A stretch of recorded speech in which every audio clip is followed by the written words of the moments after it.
Bismillahirrahmanirrahim. Assalamualaikum warahmatullahi wabarakatuh. Alhamdulillahi rabbil alamin. Wassalatu wassalamu ala asyrafil anbiya'i wal mursalin. Nabiyyina Muhammadin wa ala alihi wa sahbihi ajma'in. Asyhadu an la ilaha illallah wahdahu la syarika lah. Wa asyhadu anna Muhammadan abduhu wa rasuluh. Allahumma la ilma lana illa ma 'allamtana innaka antal alimul hakim. Amma ba'd. Taib, nuwasil fi syarhi kitab Ayyuhal Walad Imam Muhammad bin Muhammad Al-Ghazali rahimahullah yang wafat tahun 505 Hijriah. Kata penulis rahimahullahu taala, wal faidatus salisah. Sekarang faidah pelajaran hidup yang ketiga dari 8 pelajaran hidup yang disebutkan kemarin oleh Hatim Al-Asam. Nah, Hatim Al-Asam. Ya, ketika menjawab pertanyaan gurunya Syaqiq Al-Balkhi mengenai pelajaran apa yang dia dapatkan sejauh selama 30 tahun dia belajar kepada dirinya. Nah, pelajaran yang pertama sudah disebutkan adalah masalah kecintaan. Bahwa makhluk itu setiap orang pasti memiliki sesuatu atau seseorang yang dia sayangi, yang dia cintai, yang dia sangat rindukan. Keluarganya, orang tuanya, pasangannya, anaknya. Namun bagaimanapun juga setiap dari mereka yang sayang kepadanya itu hanya akan menemaninya paling jauh, ya, kalau bukan ketika sakit, ya. Ketika sakit dia akan meninggal, di mana sakit yang dia meninggal, paling jauh sampai di pinggir kubur. Tidak ada yang mau ikut masuk bersamanya. Maka kata beliau, saya pun memikirkan apa yang harus saya cintai yang bisa menemani saya sampai ke dalam kubur dan menenangkan saya. Dan kata beliau, saya dapati itu hanya ada pada amal soleh, tidak ada duanya. Maka saya pun menjadikan amal soleh sebagai hal yang paling saya cintai. Yang kedua adalah masalah pemenuhan keinginan jiwa. Bahwa saya melihat orang-orang itu memenuhi kebutuhan jiwanya, kemauan jiwanya, semuanya dituruti, apa yang diinginkan dikasih, baik itu yang halal maupun yang haram. Ya. Nah, kemudian saya membaca firman Allah bahwa sifat penghuni surga itu wanahan nafsa 'anil hawa, maka saya pun mulai melawan hawa nafsuku, tidak menuruti apa yang dia mau. Sekarang al-faidatus salisah, anni ra'aitu kulla wahidin minan nas yas'a fi jam'i hutamid dunya, summa yumsikuhu qabidan yadah.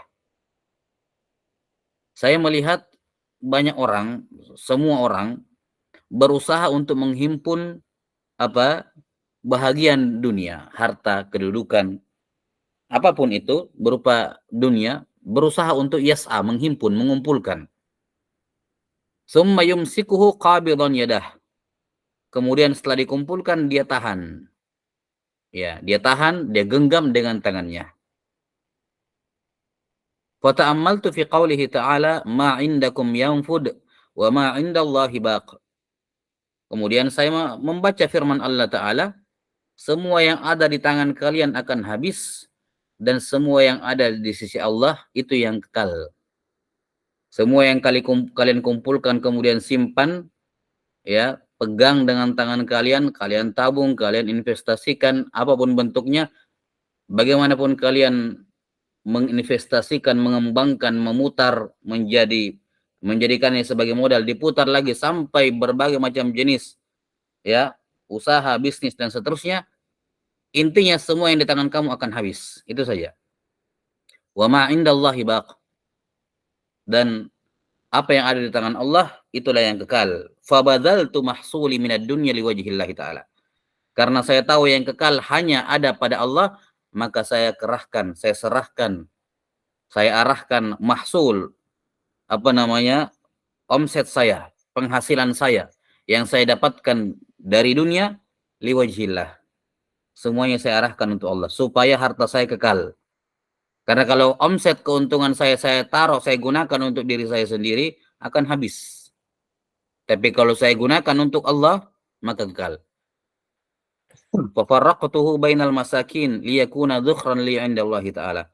Dan saya tebarkan di tengah-tengah orang-orang miskin, di tengah orang miskin saya berbagi agar menjadi tabungan saya di sisi Allah Ta'ala.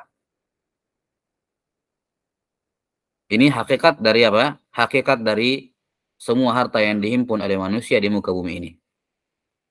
Bahwa selama kamu yang pegang, itu akan habis. Dan tidak ada artinya, tidak ada nilainya.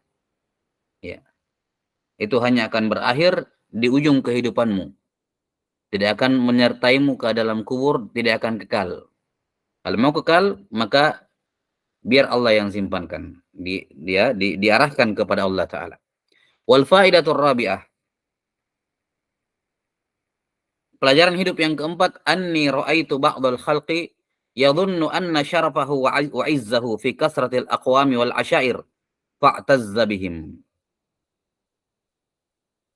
Pelajaran hidup yang keempat, saya melihat sebagian orang, ada yang mengira, ada yang meyakini bahwa kemuliaan dan kehormatannya, kemuliaan dan kehormatan itu terdapat pada banyaknya kaum dan asyair keluarga. Fa'tazza bihim, maka dia pun mulia, merasa mulia dengan banyaknya banyaknya keluarga, pengikut, kawan, ya, relasi, koneksi dan seterusnya. Ya. Dan ini sangkaan orang-orang ya yang tertipu dengan dunia kayak sekarang. Kayak sekarang. Kekuatan sekarang kan dinilai dari massa. Yang paling banyak massanya itu yang paling kuat. Yang paling banyak massa pendukungnya itu yang paling merasa ya, mereka merasa paling mulia, paling jago, paling berkuasa dengan massa. Nah, yang paling banyak koneksinya ya, ini yang merasa mulia dengannya. Ini sebagian orang, sebagian lain apa? Wa za'ama akharun annahu fi sarwatil amwal kasratil aulad faftakharu biha. Sebagian lain mengatakan enggak. Ya. Kemuliaan dan kehormatan itu terletak pada harta dan banyaknya anak-anak. Pada bergelimang harta dan banyaknya anak-anak. Faftakharu biha. Ya, maka mereka pun berbangga dengannya. Ya. Berbangga dengannya. Berlomba-lomba memperbanyak harta dan berlomba-lomba memperbanyak keturunan. Wa hasiba ba'dhum, ini kelompok manusia yang ketiga, annal izza wasyarafa fi ghasbi amwalin nasi wa dhulmihim wa safki dima'ihim. Sebagian lain mengatakan, dan ini keyakinannya para penjajah, ya, penguasa-penguasa yang zalim, ya, orang-orang yang tidak punya tujuan hidup yang jelas, preman dan seterusnya. Mereka mengatakan kemuliaan dan kehormatan itu kalau bisa mengambil harta orang lain, merampas harta orang lain, menzalimi mereka, menumpahkan darah mereka. Ini keyakinan para penjahat ya. Nah, raja-raja zalim, penguasa-penguasa zalim kan begitu. Dia menunjukkan kemuliaannya, dia menunjukkan keperkasaan dan kehebatannya dengan cara menzalimi orang.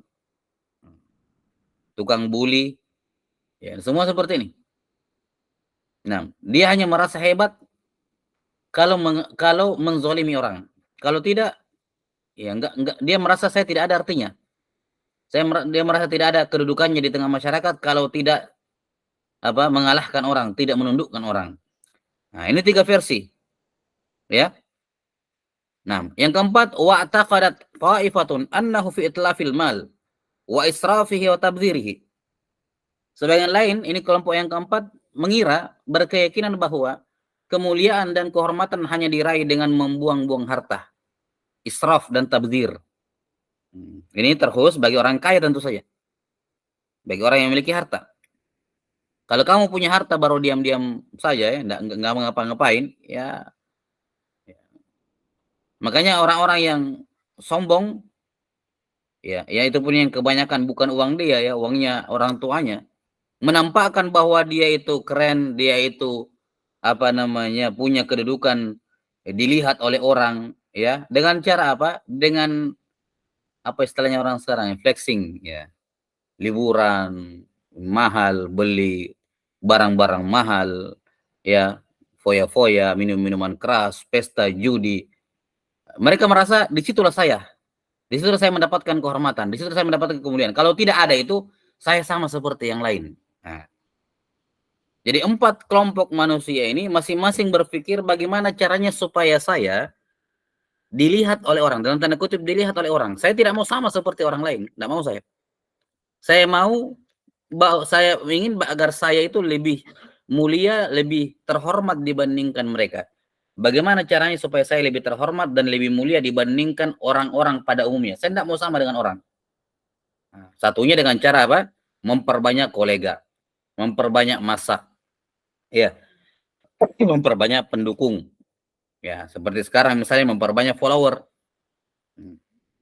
Sekarang orang-orang yang seperti itu tanpa follower apa artinya? Dia merasa dirinya tidak ada apa-apa kalau tidak ada followernya.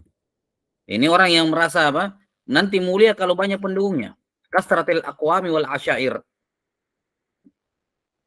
Ya, menyedihkan gitu, menyedihkan.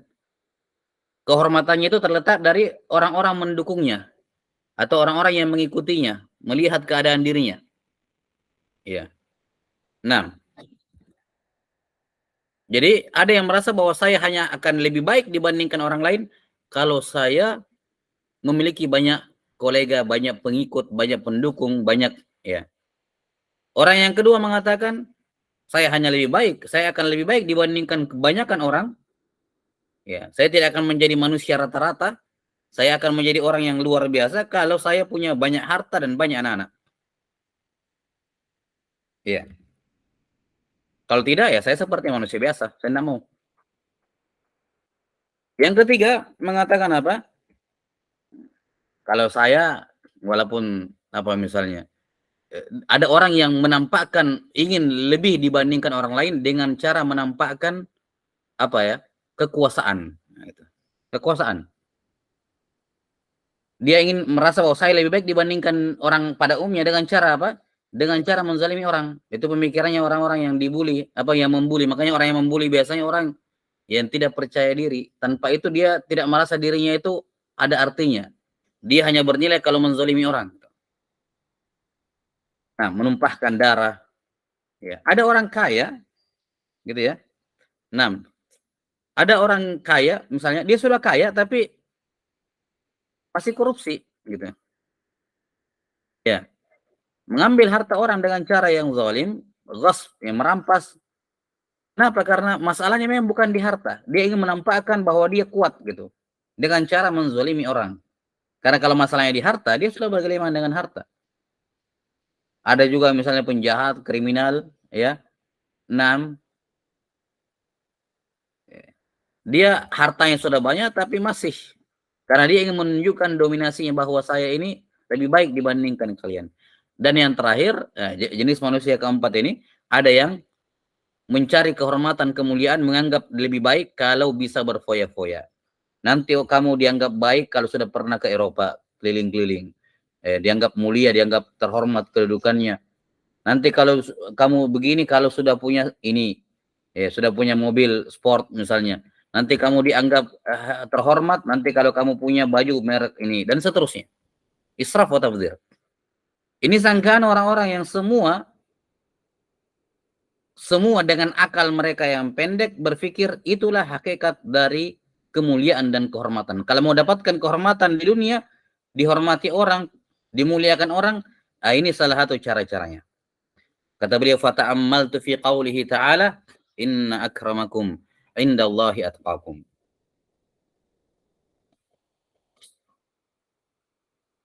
Maka saya pun memperhatikan, membaca firman Allah Ta'ala, bahwa yang paling mulia di sisi Allah di antara kalian adalah yang paling bertakwa. Inilah jalan sebenarnya untuk mendapatkan kehormatan dan kemuliaan, bukan hanya di hadapan manusia, tapi juga di hadapan Allah Ta'ala dan para malaikatnya. Fakhtartu taqwa wa ataqadtu anna al-Qur'ana haqqun sadiqun wa dhannahum wa hisabahum kullahum batilun zail. Maka saya pun memilih ketakwaan sebagai jalan untuk mendapatkan kehormatan dan kemuliaan di dunia. Sekaligus di akhirat tentu saja. Saya yakin bahwa apa yang disebut oleh Al-Quran ini, saya yakin bahwa Al-Quran benar dan jujur. Sehingga apa yang Allah kabarkan bahwa jalan akramakum, jalan untuk menjadi paling mulia, itu hanya dengan takwa, itu benar dan jujur. Dan saya yakin bahwa semua dhannahum, dugaan mereka yang disebut di atas 4 kelompok manusia tadi, wa hisabahum wa hisbanahum, ya, dan sangka dugaan mereka, kullaha batilun zail, semuanya itu adalah sangkaan dugaan yang batil dan akan sirna. Iya. Qul lillahil izzatu jami'a. Hanyalah milik, katakan hanya milik Allah kemuliaan, kehormatan, ya, semuanya. Dan Allah mengabarkan bahwa siapa saya ingin mulia, mendapatkan kehormatan, caranya tidak ada cara yang lain, hanya dengan takwa saja. Al-faidatul khamisah, pelajaran hidup yang kelima. Anni ra'aitun nasa yadhummu ba'duhum ba'dha wa yaghtabu ba'duhum ba'dha. Fawajadtu dzalika minal hasadi fil mali wal jahi wal ilm. Faedah kelima, saya melihat orang-orang itu saling mencela satu sama lain, saling gibah satu sama lain. Setelah saya amati, ternyata penyebabnya itu tidak lepas dari hasad, satu saja. Ketika disebut nama orang yang dia hasad, dia iri padanya, selalu berusaha menyebutkan hal yang buruk agar orang itu jatuh di mata orang lain, agar orang itu dipandang remeh oleh orang yang ada di depannya, ya, karena hasad. Dan hasad ini tidak lahir kecuali dari mental yang lemah memang. Tidak ada ceritanya orang hasad itu lebih baik daripada orang yang dihasati, enggak. Dia bisa hasad sama orang karena dia sendiri yakin, saya tidak lebih baik dibandingkan dia, saya lebih rendah dibandingkan dia, makanya saya berusaha untuk menjatuhkan dia, membuat agar dia dibenci, dan seterusnya. Maka ketika dia hasad, itu pengakuan secara tidak langsung dari keadaannya bahwa dia lebih baik dibandingkan saya. Karena orang yang lebih baik dibandingkan orang lain tidak akan hasad. Jadi saya lihat ternyata sebab saling mencela, saling ghibah, ternyata sebabnya kembali kepada hasad. Apakah hasad karena harta, yang satu dapat lebih banyak dibandingkan dirinya dalam kedudukan, yang satunya lolos, ya, lebih dihormati masyarakat orang lain dibandingkan dirinya, wal ilm, dia lebih berilmu dibandingkan dirinya. Nah,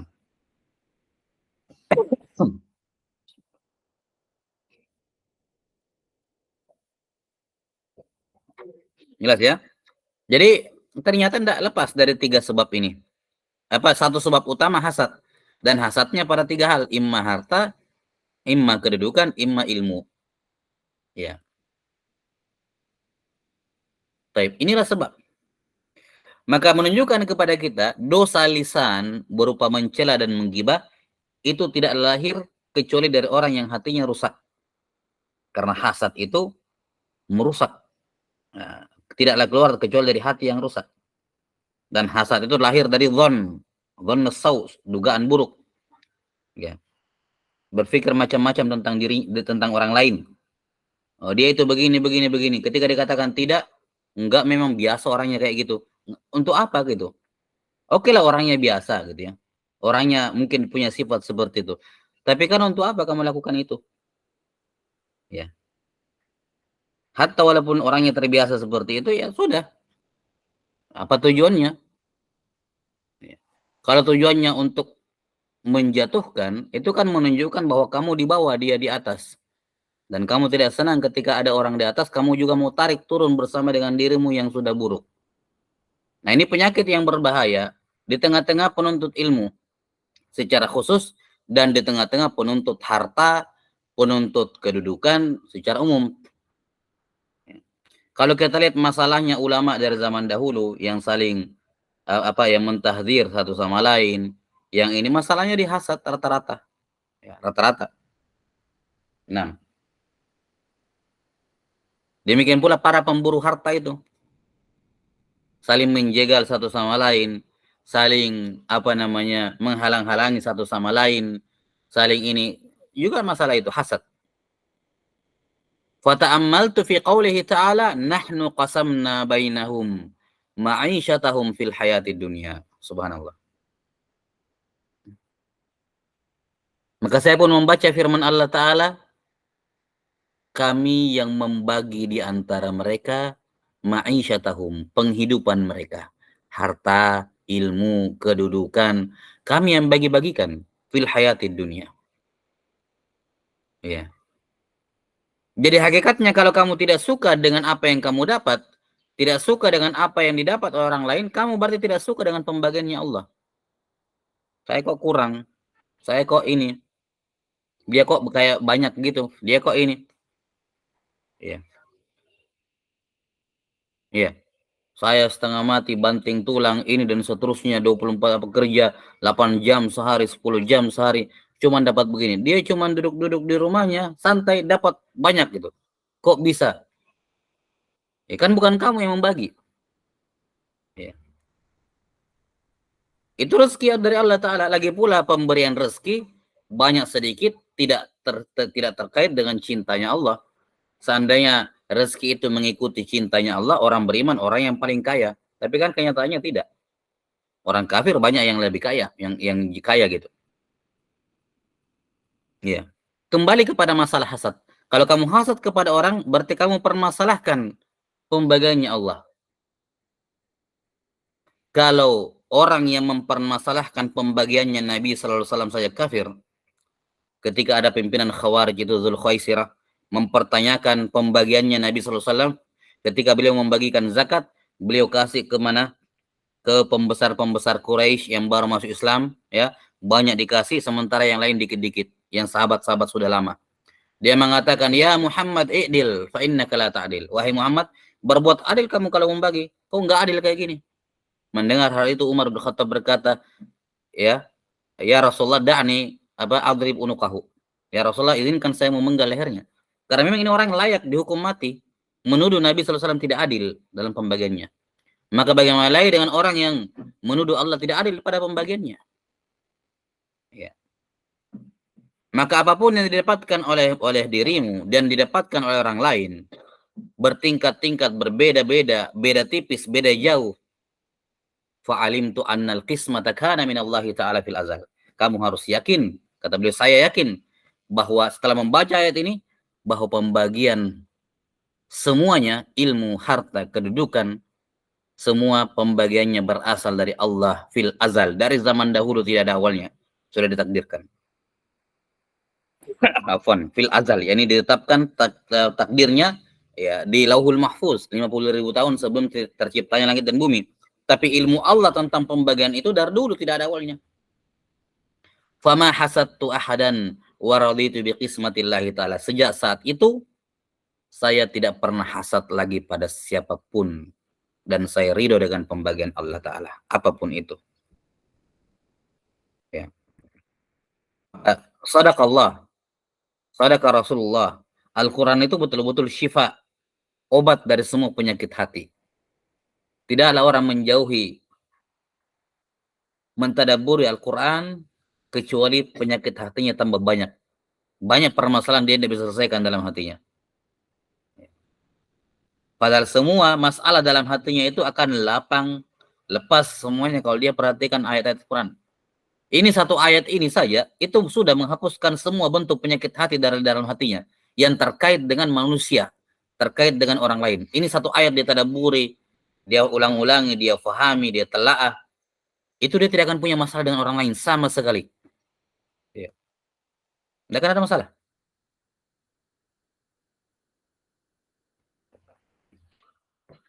Qala rahimahullahu ta'ala wal fa'idatus sadisah. Pelajaran hidup yang keenam. Anni ra'aitun nasa yu'adi ba'duhum ba'da li gharadin wa sabab.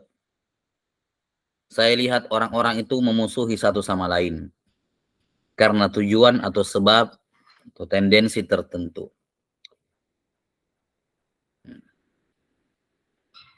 Lihat secara fisik yang nampak bagi kita si fulan baku benci sama si fulan, baku bombe sama si fulan, berantem sama si fulan, bermusuhan sama fulan gara-gara anaknya, gara-gara hartanya, gara-gara kalah di persaingan, gara-gara kalah di pekerjaan, gara-gara ini, gara-gara itu.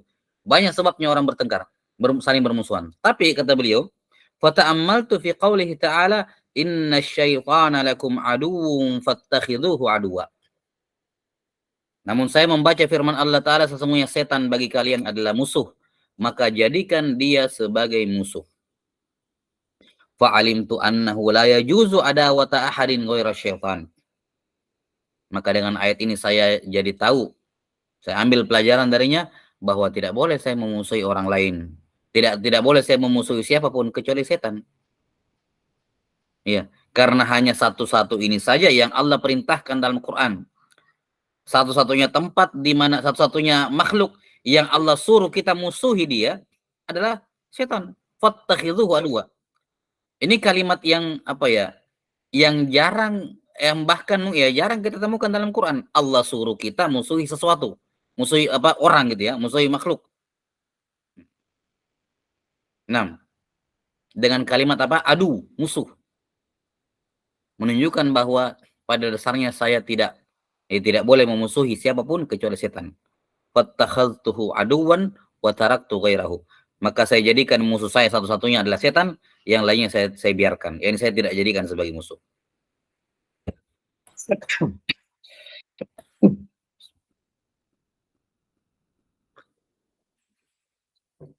Iya. Dan pada dasarnya setan inilah yang menyebabkan seorang bermusuhan. Yulqi bainakumul adawa. Ya, melemparkan di tengah kalian permusuhan, adu domba. Iya. Yang bikin dia masalah sama orang lain apa? Setan, emosi. La taghdab, kemarahan dari setan, terburu-buru dari setan, kata Nabi sallallahu alaihi wasallam. Ya.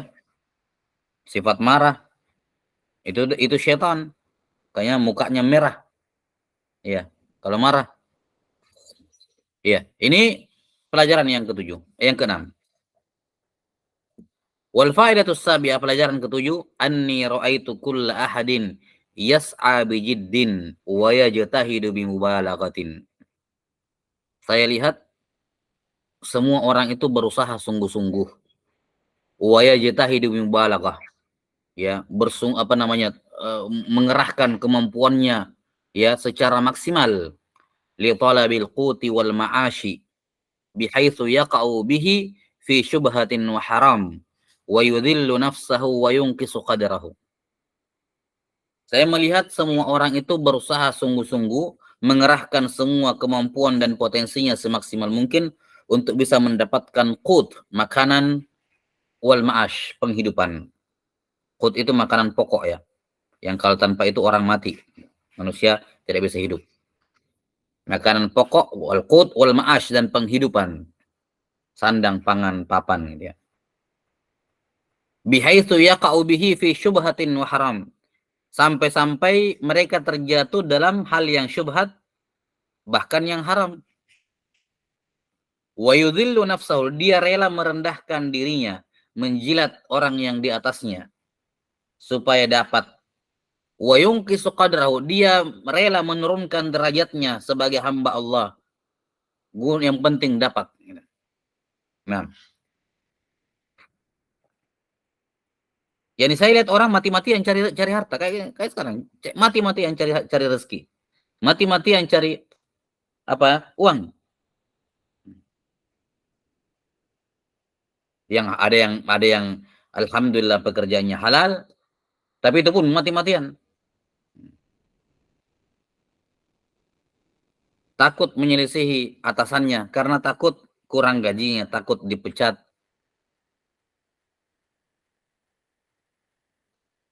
Nah,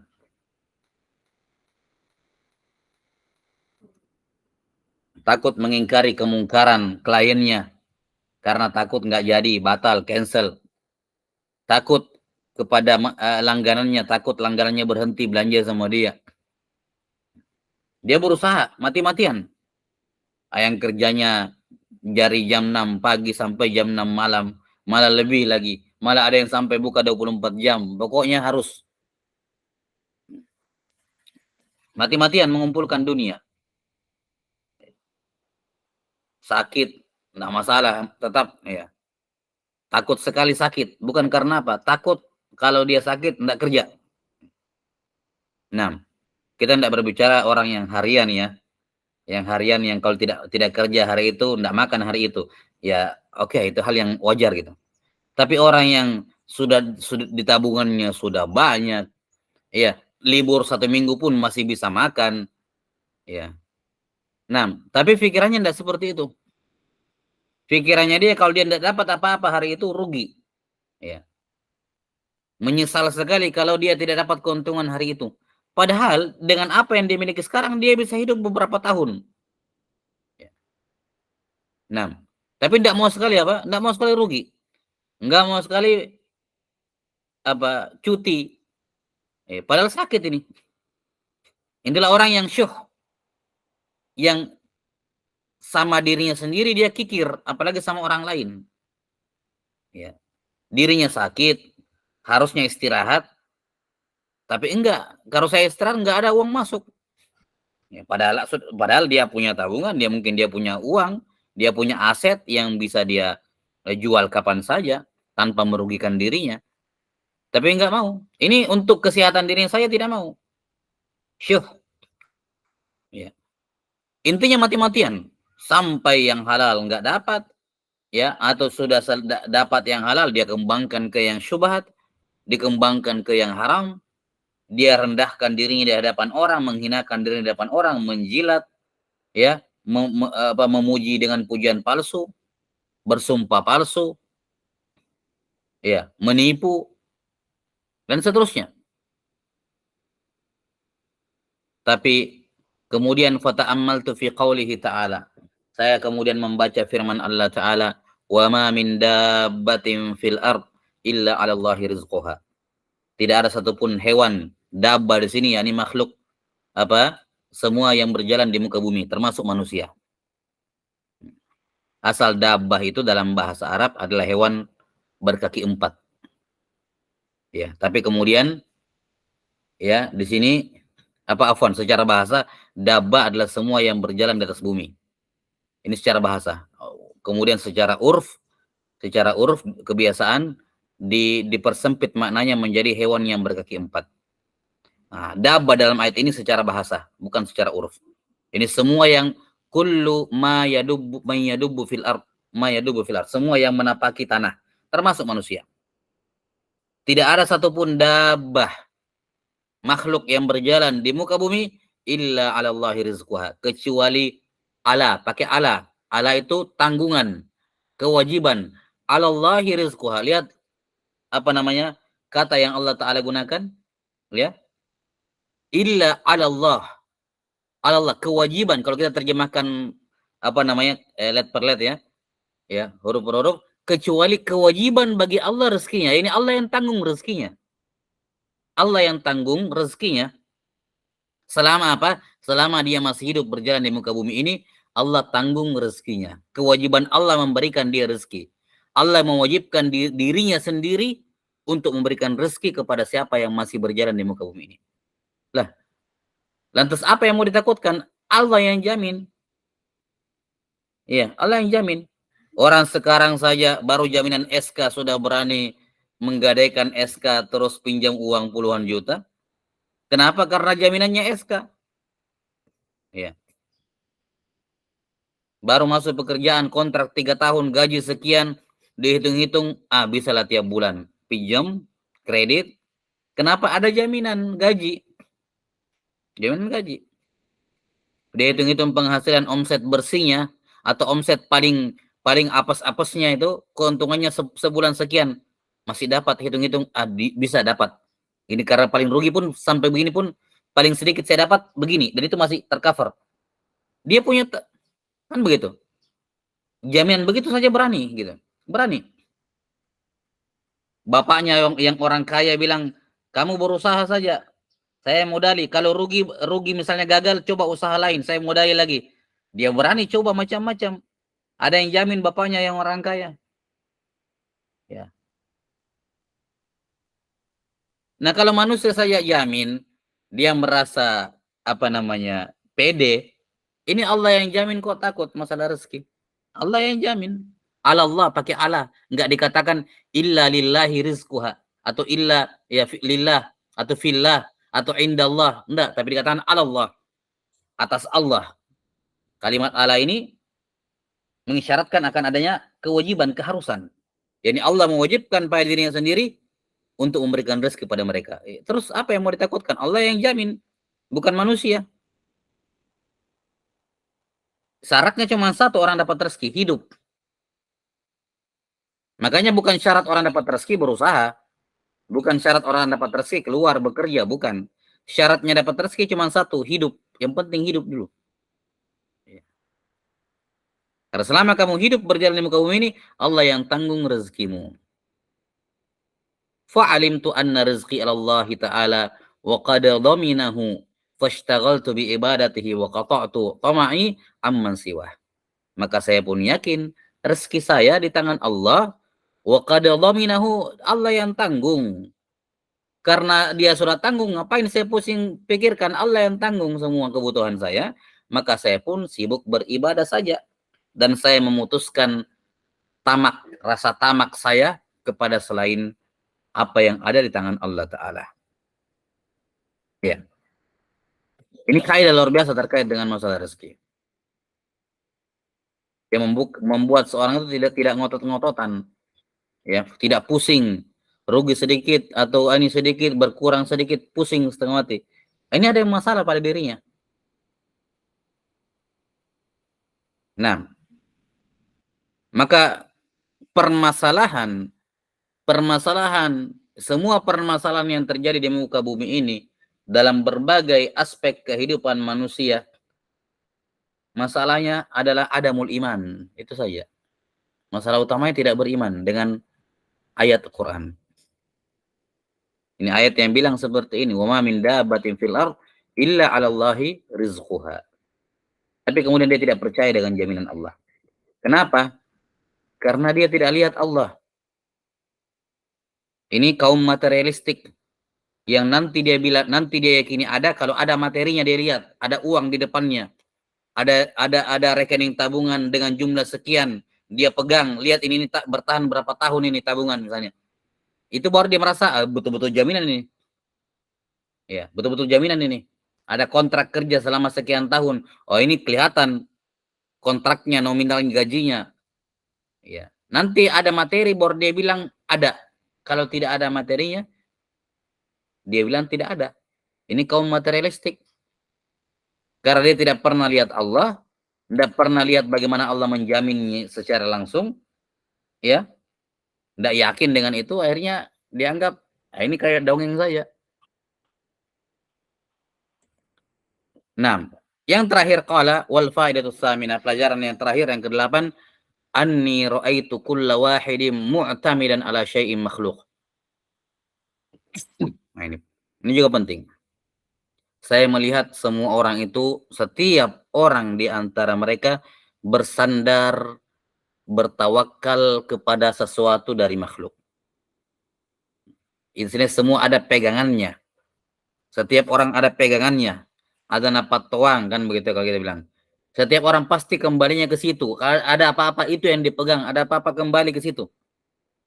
Semuanya makhluk. Ba'dhum ila dinar wad dirham. Sebagian orang pegangannya uang. Ya. Wa ba'dhum ilal mal wal mulk. Sebagian orang pegangannya ke apa? Harta benda, ya, yang walaupun bukan berupa uangnya, aset dan seterusnya, wal mulk, dan kekuasaan kerajaan. Wa ba'dhum ilal hirfa was sina'ah.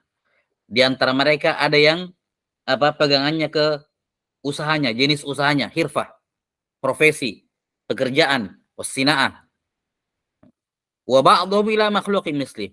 Dan sebagian antara mereka ada yang pegangannya kepada makhluk semisal dengannya, kepada orang tuanya yang kaya, ya. 6 dan seterusnya. Fata'ammaltu fi qawlihi ta'ala wa man yatawakkal 'ala Allahi fahuwa hasbuh innallaha balighu amrih qad ja'ala Allahu likulli syai'in qadara. Lantas saya membaca firman Allah Ta'ala, siapa yang bertawakal kepada Allah maka dialah yang mencukupinya. Dialah Allah yang memberikan kecukupan kepadanya. Sesungguhnya Allah itu akan menyempurnakan urusannya. Balighu amri, semua yang Allah tetapkan akan terwujud, akan terjadi, tidak mungkin tidak. Qad ja'alallahu likulli syai'in qadara. Sungguh Allah telah menjadikan qadar, batasan untuk segala takdir untuk segala sesuatu. Fatawakkaltu 'ala Allah fa huwa hasbi wa ni'mal wakil. Maka saya pun bertawakal kepada Allah, ya, dialah yang memberikan kecukupan kepadaku dan dialah sebaik-baik wakil. Inilah wahai guruku, ya, kata Hatim kepada Syaqiq Al-Balkhi, inilah 8 pelajaran yang saya dapatkan selama 30 tahun saya berguru padamu. Faqala Syaqiqun waffaqakallahu ta'ala ya Hatim, inni qad nadartu Taurata wal Injila wal Zabura wal Furqan. Fawajadtul kutubal arba'ata taduru ala hadhil fawaidis samaniyah. Semoga Allah memberikan taufik kepadamu wahai Hatim. Saya pernah melihat Taurat, pernah membaca Taurat, pernah membaca Injil, pernah membaca Zabur dan Al-Furqan, yakni Al-Qur'an. Saya dapati keempat kitab suci ini, yakni terlepas dari kitab suci sebelumnya tentunya tidak semuanya lagi otentik, tidak semuanya lagi orisinil ya. Ya, tapi makna-makna global seperti ini disepakati oleh semua agama Samawiyah. Ya. Saya dapati keempat kitab ini kandungannya berputar di atas 8 fawaid ini, 8 pelajaran ini. Faman amila biha kana amilan bihadhil kutubil arba'ah. Siapa yang mengamalkannya, mengamalkan 8 perkara ini, maka bagaikan dia telah mengamalkan keempat kitab suci ini. Iya. Tentu saja patokan kita adalah Al-Qur'an. Nah, wallahu taala alam bisawab. Maka ini 8 pelajaran penting, ya. Nah, betul-betul melingkup semua lini kehidupan, ya. Solusi dari semua permasalahan, obat dari semua penyakit zahir, penyakit fisik dan batin, ya, yang dirasakan oleh seorang, yang dialami oleh seorang dalam kehidupan dunianya. Nah, wallahu taala alam bisawab. Naktabi hadzal qadar. Wassallallahu ala nabiyyina Muhammadin wa ala alihi wa sahbihi wasallam. Nas'alullaha ta'ala yu'allimana mimma yanfa'una wa yanfa'ana bima 'allamana innahu waliyyu dzalika wal qadiru alaih. Assalamualaikum warahmatullahi wabarakatuh.